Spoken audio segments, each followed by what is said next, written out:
Será que o dinossauro do DeFi chamado Maker terá capacidade de performar neste ciclo? A gente tem visto, e eu mesmo também trago muito, de que nesse ciclo, muitos projetos do ciclo passado ou que performaram em outros ciclos ficarão para trás. Porque o mercado é feito de narrativas e além delas, a gente tem muitos projetos que conseguem se estabelecer ao longo do tempo, pulverizando assim o interesse das pessoas naquele segmento dentro do criptomercado. Porém, MakerDAO tem se provado um grande dinossauro em ponto de agulha, na minha opinião, para alcançar muita valorização. E é por isso que eu vou trazer aqui para vocês um relatório, uma análise de contexto, dados on-chain, fundamentos e DeFi desse protocolo, para que tu saiba tomar a tua decisão em relação ao que fazer com o MakerDAO antes que seja tarde. E eu falo antes que seja tarde, porque lá quando tava 700, 800 dólares a gente já trouxe isso também, e aí depois que foi 2.000 e cacetada a galera começou, né? Ai, será que tá na hora de comprar Maker?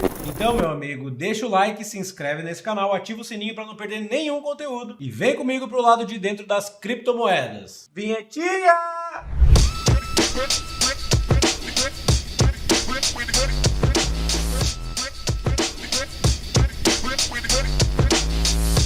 Agora que eu tenho certeza que tu já se inscreveu nesse canal e tomara que a gente já tenha batido os 10 mil inscritos agora que tu tá vendo esse vídeo. Não sei se já foi não, mas senão tu me ajuda aí. Já te convido para me seguir no meu Twitter novo, afinal é minha terceira conta, então tá aí o link também na descrição do meu Twitter, que eu também posto alguns insights legais por lá. Esse daqui foi o relatório que eu fiz para a minha comunidade fechada, né, que é o Intus Crypto Club. Eu vou deixar o link dele aqui na descrição para vocês, tá bom? Caso tu prefira ler ao invés de olhar esse vídeo. Mas óbvio que se tu ficar olhando esse vídeo eu vou ficar muito feliz, porque tem alguns insights aqui que eu vou trazer para vocês. Mas aonde que tu mandou esse relatório mesmo? Exatamente, na minha comunidade fechada, o Intus Crypto Club. Vier no meu site aqui no diegointuscrypto.com.br, tu clica aqui em Club, tu vai ter acesso, né? Se tu tiver sorte, né? Tá para fechar, eu acho que em 1, 2 dias já vai fechar, então agiliza. Se não, eu vou deixar um link de uma lista de espera aí embaixo, beleza? Mas basicamente a gente tem um grupo exclusivo do WhatsApp, aulas gravadas, oportunidades de trade, DeFi, Money Legos, empréstimos descentralizados, piscinas de liquidez e o mais gostoso, estratégias avançadas no Discord, né? Então a gente também troca ideia no nosso grupo exclusivo do WhatsApp e eu acho que tu tá moscando por ficar de fora. E esse relatório eu postei hoje após uma reunião de alguns membros, né, na segunda-feira. Quase todas as segundas-feiras de manhã eu acabo entrando no Discord para estudar e acompanhar o direcionamento do mercado e os membros vêm e a gente fica trocando ideia. E aí olhando o mercado eu vi Maker num gráfico interessante que eu já vou passar aqui e nisso eu fui revisitar contextos de médio e longo prazo para esse ativo, que eu espero, obviamente, que tu curta. Então, vamos lá? A depender de quando tu estiver olhando esse vídeo, os preços podem ter oscilado, mas fique tranquilo que a análise aqui é com gráfico de 3 dias para cima, então eu gosto de olhar sempre gráfico semanal, que me dá um posicionamento de médio prazo, tá? E o Bitcoin, que é o nosso reloginho do mercado, depois de ter feito um fundo local na região de 53 a 55 mil dólares, teve uma demanda expressiva, rompeu uma linha de tendência de baixa e segue. E afastando um pouquinho o gráfico, a gente vê que na tendência de alta a gente tem volumes crescentes e quando a gente lateraliza ou cai, a gente tem volumes decrescentes. Olhando apenas preço e volume, a gente já identifica uma tendência de alta no mercado cripto. Só que a gente tem que saber absorver essa volatilidade de 10% para cima, 10% para baixo, 8% para cima, 15% para baixo, até que o mercado tome uma direção com mais força, que é isso que a gente está investindo e acreditando para os próximos meses. Com isso, a gente viu uma movimentação bem interessante do Ethereum após o início, né, ou pelo menos a divulgação do início das negociações de ETF, que alguns indicadores conseguiram antever, e eu trouxe isso num vídeo na semana passada, inclusive com estratégias DeFi para aumentar sua quantidade de Ethereum. E ele deve estar com o link aí em cima em algum lugar. E olhando esse gráfico também a gente vê a mesma configuração de volumes crescentes na alta e volumes decrescentes na acumulação ou baixa. Inclusive Ethereum está muito mais bonito que o Bitcoin, porque está segurando numa faixa de preço aqui de 2.800 dólares e não fez novos fundos aqui nessa região. E aí tu me pergunta, Diego, mas tu não ia falar sobre Maker? Sim, eu vou falar sobre Maker, só que eu estou te dando um contexto do mercado cripto como um todo. E a melhor parte vem agora. Quando o mercado prefere um ativo com menor capitalização, ou seja, um ativo mais arriscado, é um dos indicativos que o mercado está denotando mais risco, querendo tomar mais risco. E é por isso que eu gosto de avaliar sempre cenários como, por exemplo, Ethereum cotado em Bitcoin, Solana cotado em Bitcoin e também, principalmente, o ativo que eu quero me expor cotado em Bitcoin.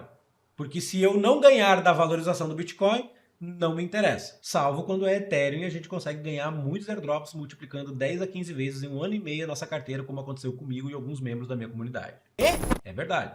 Com Ethereum a gente consegue multiplicar capital com rendimentos, estratégias, eficiência de capital, money lag, os airdrop, o negócio todo. Então, no gráfico Ethereum contra Bitcoin, a gente está em um canal de baixa desde setembro de 22, só que toda vez que a gente toca em alguns suportes, assim como a região que a gente está neste momento, de topos anteriores com outro topo anterior que foi visitado lá no passado, que foi o que serviu de base aqui para esse gráfico. Voltando aqui aonde a gente está, a gente nota os mesmos indicadores que eu utilizo, deram sinal de entrada nessa região e nessa região neste gráfico. Quer dizer que eu vou operar Bitcoin e Ethereum um contra o outro? Depende do teu portfólio e das tuas estratégias. Mas quando saiu o ETF de Bitcoin nessa região, esse gráfico deu uma porrada para cima e recentemente com o ETF de Ethereum também deu uma porrada para cima aqui. E eu estou olhando o gráfico de 3 dias. Note que no meu Discord, tanto para a galera do clube e também no meu grupo gratuito do WhatsApp, eu postei essa análise aqui, onde a gente teve, nesse gráfico, uma movimentação que parecia estar segurando o preço acumulando, só que no gráfico diário a gente pegou uma liquidez abaixo desse suporte, ameaçou que ia voltar e acabou fazendo uma armadilha e caindo. Isso é ruim? Na minha opinião não. Por quê? Porque o estocástico lento, que é o indicador queridinho do papai aqui, vindo para o gráfico diário, está numa região de fundo, confluindo com o suporte que é o meio desse canal. E eu não posso ignorar esses volumes aqui nestas regiões, que são pertinentes para uma região de tomada de risco do mercado. Então, hoje a gente está fazendo um fundo acima desse fundo anterior, o e não quer dizer que a gente não possa cair. Só que, vendo os suportes que eu tracei aí para vocês, da cotação atual, eu vejo um risco de queda de no máximo 15%, e se isso daqui realmente reverter com mais interesse em Ethereum por causa de ETF, afrouxamento quantitativo com diminuição de taxa de juros, eleições americanas trazendo cripto à tona, eu acredito que a gente pode e provavelmente vai romper esse canal de baixa, e aí a gente pode buscar aí a máxima histórica com 70% de valorização do Ethereum em relação ao Bitcoin. Alguns céticos e maximalistas poderão dizer que não, mas é sim uma probabilidade. De qualquer modo, o que eu estou lendo aqui para vocês é um contexto de tomada de risco do mercado, que está numa região onde tem muito pouco para ir contra a nossa análise. Dito isso, antes mesmo de eu olhar a cotação da Maker em relação a dólar, eu estou olhando agora a Maker contra Bitcoin. Por quê? Porque aqui a gente nota que a Maker está dando um sinal de cruzamento no estocástico lento no gráfico diário, com uma linha de tendência de alta que está sustentando o preço no meio de uma consolidação. Com esse cruzamento aqui tão próximo do fim desta nítida acumulação desse gráfico, eu entendo que logo logo Maker cotado em Bitcoin vai tomar uma decisão. E como o contexto para mim que eu trouxe anteriormente é um contexto de região, o mercado está prestes a entregar novas altas históricas, esse gráfico traz para mim uma visão muito clara de que a Maker está em ponto de agulha para explodir. Mas não adianta olhar só contra Bitcoin, a gente vai olhar contra dólar, onde a maioria das pessoas operam e fazem operações, inclusive no DeFi, como eu fiz. A Maker no gráfico diário está também fazendo um cruzamento no estocástico lento, tem volumes crescentes aqui nessa conjuntura de reversão, rompeu o topo anterior, fez suporte aqui e a gente está cruzando agora no estocástico lento. O MACD do diário está prestes a fechar, querendo armar uma progressão aqui nesse histograma, que é essas setinhas aqui, provocando o cruzamento do MACD no gráfico diário. Além disso, se eu der um zoom in aqui, tu vai ver que depois dessa grande movimentação a gente está fazendo uma espécie de bandeira de alta em tempos gráficos menores, que foi rompida, e isso aqui pode trazer a réplica da pernada anterior, levando o Maker a mais ou menos 4.100, 4.200 dólares. E aí ela estaria alcançando sua alta do ano, né, de 2024, que foi na faixa de 4.100 dólares. E qualquer tipo de projeção com Fibonacci, a gente vai ter alvos lá na faixa de 4.000 dólares, 5.200 dólares por aí, para começar a brincadeira, se o mercado realmente for para esse direcionamento de tomada de risco. Tá, Diego, mas tu falou que tu ia falar um pouco de fundamento e de DeFi. Pode explicar melhor? Posso! No relatório que tá o link na descrição, eu trouxe exatamente esses pontos, tá? E tem um dashboard que eu acompanho muito, feito pela Stick House, que teve uma proposta agora, saiu acho que hoje ou ontem, que lançou uma discussão lá no fórum para um aporte de 1 bilhão de dólares de ativos tokenizados, né, para fazer onboarding desses ativos tokenizados com a Maker. Como assim? A Maker ela é um ativo de Coin Debt Position, ou seja, CDP. É quase como se fosse um protocolo de empréstimo, só que tu deixa um ativo como colateral para cunhar, né, para mintar uma stablecoin, que no caso é a DAI. A DAI está sempre no top 3 stablecoins do mercado, depois de USDC e USDT. Ativos no mundo real sendo tokenizados na blockchain não é novidade. Há 10 meses atrás aqui no meu canal eu já falava sobre isso e, na verdade, eu comecei a estudar RWA em janeiro, fevereiro de 2023, dentro da minha comunidade fechada. Inclusive, a própria Maker foi citada aqui nesse vídeo também. E para te provar que eu não tô falando fiado, eu já estudo Maker há bastante tempo. Inclusive, eu fiz uma live comparando a Maker com a Frax na época, que inclusive a gente conseguiu fazer 100% no token da Frax.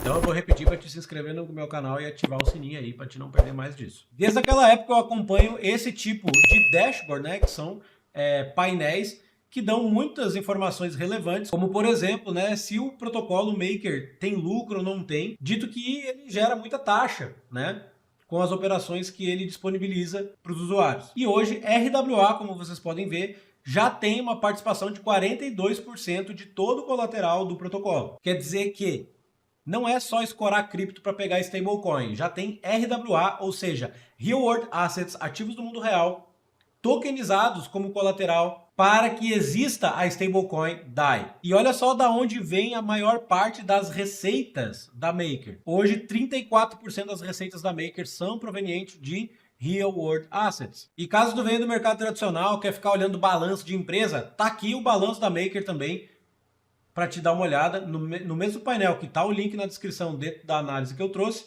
Se tu clicar aqui, ó, Detailed Financial Statements, tu vai ter acesso aqui a todo o balanço deles, com receitas, despesas e um monte de coisa. E com toda a receita que a Maker gera, e não é só de RWA, e não é só de liquidação da galera que perde a mão na hora de usar a dívida colateralizada deles, ela também faz provisão de liquidez e um emaranhado de coisa que dá lucro para eles, eles acabam comprando e queimando o token Maker. Mas eu não sei o que é queimar, Diego! Queimar tokens, nesse caso, eles queimam token para fazer uma atuação deflacionária no ativo, para gerar uma escassez maior. Então, a primeira coisa que tu tem que entender sobre o protocolo Maker é que ele possui uma governança descentralizada, ele tem produtos a oferecer, ele gera receita com esses produtos, e essas receitas, pelo menos uma parte delas, é destinada para comprar o token e jogar fora. Para quê? Para causar um efeito deflacionário no ativo. Tem gente que acha isso ruim, eu acho isso maravilhoso. Em breve, a Maker vai fazer um rebranding da sua marca e tu não vai mais ver o token Maker a 2.700, 3.000 dólares. Tu vai ver um outro ticker, né? Um outro tipo de sigla pro ativo da Maker, e eles vão fracionar os tokens. Então, só um exemplo aqui didático. Em vez de tu ter um token a 2.700, daqui a pouco tu vai ter 1.000 tokens a 2.70. Por que isso? Para causar um efeito psicológico nos investidores. E por que isso está acontecendo agora? Porque eles não são trouxa de fazer isso no mercado de baixa com total desinteresse do mercado. Então eles vão fazer isso agora, que é para capturar a atenção do mercado e esse negócio dar mais pancada para cima. Então eu te trouxe um contexto do mercado, price action da Maker, contra Bitcoin, contra dólar, um pouco de fundamentos e tokenomics, e para que tu entenda que o primeiro protocolo DeFi da história que existiu pode ser até o único dinossauro que tenha uma performance muito assimétrica nesse ciclo. E você sabe por quê? É porque ele está enquadrado em RWA, não só DeFi, mas como RWA. Eu já estou falando. Uma das melhores narrativas aí do mercado, que tu é obrigado a ter algum tipo de exposição. E não precisa ser nesse ativo, pode ser em vários outros que a gente já trouxe aqui. Só que eu gosto de estar rebalanceando de acordo com as oportunidades. A gente comprou Centrifuge a 25 centavos, foi para 1, fizemos lucro, compramos Dusk a 20 e poucos centavos, foi para 50 e poucos, daí rebalanceia, compramos Ondo a 30, 40 centavos, já foi para 1 e pouco, rebalanceia e vai indo. E agora, na minha opinião, a gente está de volta na oportunidade da Maker. E esse painel aqui, que foi o que eu utilizei no vídeo de 10 meses atrás, ele traz, por exemplo, o cenário de RWA como um todo. Pelo menos agora, apenas de títulos tokenizados em blockchain, a gente já tem quase 2 bilhões de dólares, e de commodities a gente já tem 800 milhões de dólares tokenizados em blockchain. E agora, meus amiguinhos, a gente vai para a melhor parte, que é como a gente pode se aproveitar disso no DeFi, nas finanças descentralizadas. Bora lá? Caso tu não saiba, eu fiz um vídeo de um protocolo de restaking, né, de infraestrutura de restaking, que é o Karak Network, tá aí no card aí em cima, e a gente foi uma das primeiras pessoas do Brasil a conhecer e explorar esse protocolo. E nele, hoje, tu já consegue depositar Maker, aumentando a tua participação dentro da Carac, pontuando mais para o airdrop. Só que isso tem que ser via rede Ethereum. E essa é apenas uma das coisas que tu já pode fazer com o Token Maker. E tu sabe qual é que é a parada? Por que isso tá aqui para te poder depositar? Porque provavelmente em algum momento a Carac Network vai querer ter tokens Maker para votar no protocolo para algum motivo. E é por isso que eu fico bastante empolgado, porque a Maker, que vai sim migrar para uma blockchain própria, pode ser que use a infraestrutura da Carac lá na frente. E isso é só uma especulação, então fica ligado. E se tu deixar o like aqui nesse canal, além de ver o vídeo da Carac Network para te participar desse airdrop, comenta aqui embaixo qual tipo de criptoativo ou protocolo DeFi que tu quer uma aula, um vídeo específico ou um relatório como esse que eu produzi aqui para vocês. Bota aí embaixo nos comentários, porque agora eu vou te mostrar um processo que eu fiz, que é um processo de alavancagem no mercado DeFi para ter mais Maker. Quando a gente sabe usar empréstimos do DeFi, e eu tenho uma playlist só sobre empréstimos aqui nesse canal, vou tentar botar o card aí em cima também, senão vai estar no final do vídeo. A gente pode deixar um ativo como garantia, pegar outro emprestado e esse que a gente pega emprestado a gente vai fazer outra coisa. Pode vender, pode trocar, pode usar em outro protocolo DeFi para render mais e assim por diante. Então, olhando esse contexto e sabendo que a gente tem uma relação risco-retorno positiva, eu usei Maker para me alavancar no mercado. Eu, neste momento, estou com 1,37 Maker nesta carteira, que dá o valor total de 3.800 dólares, e estou devendo 1.900 dólares. Eu fiz isso no protocolo Morpho, mas isso pode ser feito no protocolo da Aave. Eu fiz na Morpho Blue por algumas questões de gestão de risco da minha parte, em relação ao protocolo Aave, e também porque ele tem uma margenzinha um pouquinho maior no caso de liquidação e outras vantagens aqui que não vem ao caso. Só que esses 1.900 dólares aqui, eu posso, como também fiz isso, né, na verdade, comprar mais Maker, tá? Na verdade, eu não comprei os 1.900 dólares, eu botei 0,8 Maker, mais ou menos, peguei 1.000 e poucos dólares emprestado, comprei mais Maker e depositei Maker de novo aqui no protocolo e peguei mais dólares emprestados. Dessa forma, eu estou operando com capital emprestado enquanto uso a Maker como garantia. E a minha exposição, que seria de 0,8 Maker, agora é 1,36 Maker, com um risco controlado acompanhando o Price Action. Isso aqui é uma alavancagem baixa. Inclusive, hoje, o meu ponto de liquidação de Maker, ou seja, quando que eu vou perder todas as minhas Maker que estão no protocolo, caso a Maker bater 1.800 dólares. É possível? É. Acredito? Não, senão eu não estava fazendo isso, tá? E se ela romper essa alta histórica aqui, eu vou me permitir pegar um pouco mais emprestado e erguendo o meu ponto de liquidação. Assim eu vou diminuindo o meu risco ao protocolo de empréstimo. Quanto mais eu devo para ele, menor é o meu risco. Na Morpho, para te fazer essa operação, tu vai clicar aqui em Borrow, vai escolher qual ativo tu quer deixar emprestado, vai clicar aqui em Borrow e aí já vai pedir para colocar um ativo em garantia, aquela coisa toda, né? Ou vai clicar em ADD, se não aparecer nada aqui. Mas quando eu cliquei em Borrow pela primeira vez já aparece. Eu posso pegar, segundo a própria Morpho, 77% do capital que eu estou como colateral. Só que como ele é volátil, eu posso ser liquidado. Por isso que tu tem que ter uma gestão desse tipo de operação para que tu não perca dinheiro. Te apavorou um pouco com esse tipo de estratégia? É isso que eu ensino na minha comunidade fechada também. Trocamos ideias sobre esse e outros tipos de operações que envolvem mais de um protocolo. Apesar, eu vou deixar aqui uma playlist de empréstimo e também algum outro vídeo aqui para que tu estude um pouquinho mais. Mas entrar no Intus Crypto Club, que está o link na descrição, é o melhor caminho, porque é uma comunidade completa, com aulas gravadas, grupo exclusivo do WhatsApp, 2 encontros por semana, fora encontros esporádicos e muitas operações como essa. Sem contar a pancada de airdrop. Então deixa o like, se inscreve no canal, me ajuda demais compartilhando esse vídeo. E bota nos comentários que projeto tu gostaria que eu trouxesse aqui para vocês. Beleza? Tamo junto, até mais.